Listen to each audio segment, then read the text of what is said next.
Hey everybody, it's Henry W. Steele, and this is the 6th in a series of 12 videos that I'm doing on astro forecasting, or basically just using the planets to help us forecast possible changes in trend in stocks, commodities, or forex, general markets. In this 6th video, I want to talk about vastly simplifying natal astrology.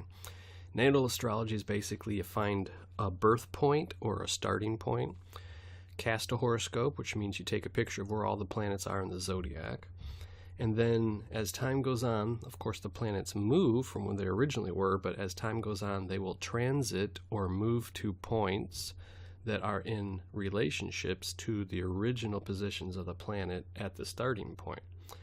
And these relationships that are not directly obvious are actually very, very powerful and helpful to us. And they're one of the main things that you should be looking at if you really want to get into financial astrology and use it to help you forecast possible changes in trend or events in the markets. Okay, in this 6th video, I'm going to talk about Tesla. We're going to use Tesla as our example market. It's one of my absolute favorite markets to play with, as I've said before. We're going to bring up Astrolog. I'm using version 6.1 of Astrolog, and it's a free program. I like to do my videos with free stuff so that it shows that you don't have to pay an arm and a leg to buy a bunch of programs that do things. You can usually find what you need for free. Although I will say that once you find an area that you want to really study and research in, it can be helpful to buy a specialized program that will help speed up the research, but you don't have to do that. So anyway, Astrolog 6.1. Now, as far as natal astrology goes, let's say that August 16th, which is today, the recording date, is our starting point. And we've got Mercury, Venus, Jupiter, all the planets out there. And one of the reasons I think people really kind of skim over natal astrology and don't really use it is the fact that it can get confusing really quickly. I'll give you an example. Let's say that I can go to info right here, set chart info number 2, and I'm going to say it's the same date but for 1 year earlier, 2017, like that. Then go back to info and click on comparison chart, and it gives us 2 charts in one.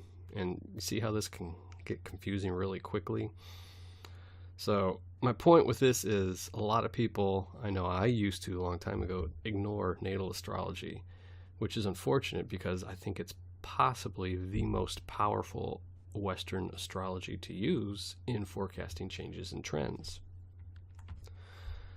But it can get really confusing. I mean, look at all these planets in here. I don't even have Pluto on here right now. And there's, none of the asteroids, the ascendant, the descendant are not up there, so it can get really cluttered really quickly. So what we want to do is simplify this dramatically. And to do that, I'm just going to turn this off again, no relationship chart. We're going to do one planet combination at a time. And all you would do is restrict everything and then leave 2 planets available, or 2 planets visible, which is going to be, in this case, the Sun and Mars.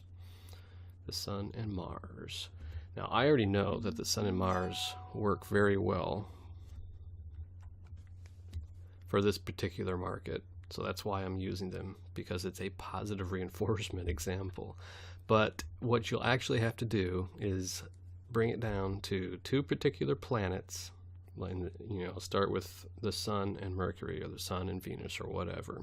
Start with 2 planets and test it on the market that you like. And test conjunctions. That's what I'm about to show you. Because if anything's going to work, conjunctions are going to work. Okay? So use this method that I'm about to show you. We're going to find a low or a high. Doesn't matter, but it needs to be an important one. And there's a very important low in Tesla right here on February 9th, 2016. Okay, so I'm going to back up to February 9, 2016. And we see there is a relationship between these two planets, but that's not what we're looking for, okay? This is, for all intents and purposes, our natal chart right now. Got the low right here on February 9, 2016, and that's the most recent significant low, the lowest most recent significant low. I mean, we could say that that is, but by far that's a lower low. So anyway, so what we're going to do, we're going to take the faster planet and use it as our transiting planet, and that means, I'll explain that in a second, don't want to get too far ahead of myself. We're going to take our faster planet is the one that we're going to watch move, and our slower planet is the one we're going to use the position of at the natal point or the starting point. So we see here Mars is at 229 degrees on the starting date, or the low, the very big low. So we're going to move the sun forward in time until it becomes conjunct that degree point, 229. So move it forward. And right there, 229. That happens Friday, November 11th. Okay. Now, all we have to do is see what happens Friday, November 11th. And that is, there we go. That is 2016 there. So Friday, November 11th is 10/11, right there, the day before the big bottom. So this is definitely an important point, meaning that when the sun transited or moved across the position that Mars was in at the birth of this movement, or this low right here, that it timed another low.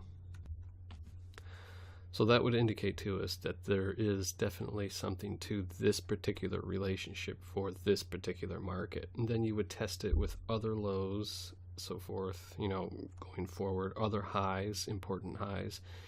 You probably don't want to, no, you don't probably, you definitely don't want to go and test it with every little bitty swing like that. You can also test it with the IPO date and things of that nature, but I find it's much easier and just a lot faster if you find important bottoms and tops and use those as your natal points, okay?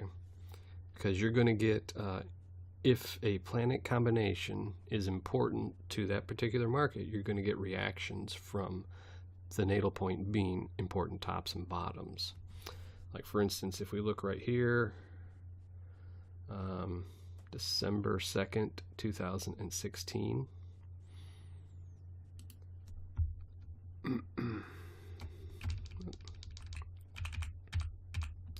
We see that Mars is at 317 degrees and the sun is about 67 degrees before it.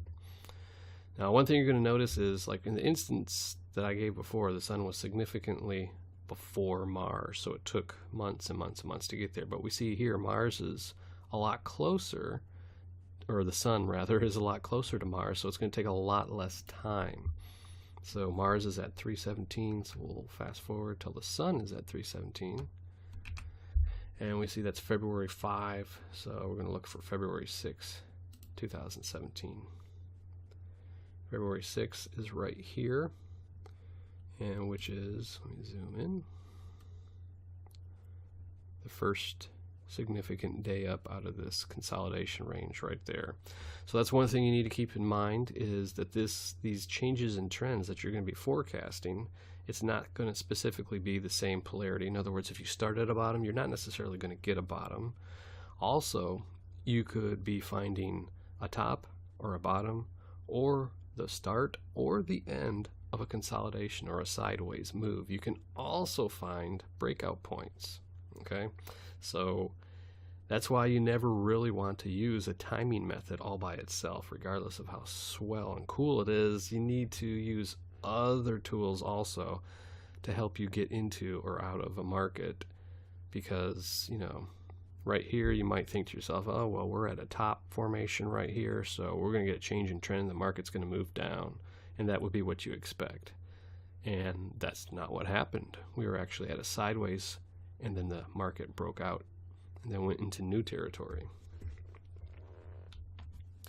So anyway, hopefully you get the idea by now. The video is about 10 minutes long, so I'm going to go ahead and end it right here. and I will talk to you in the next video.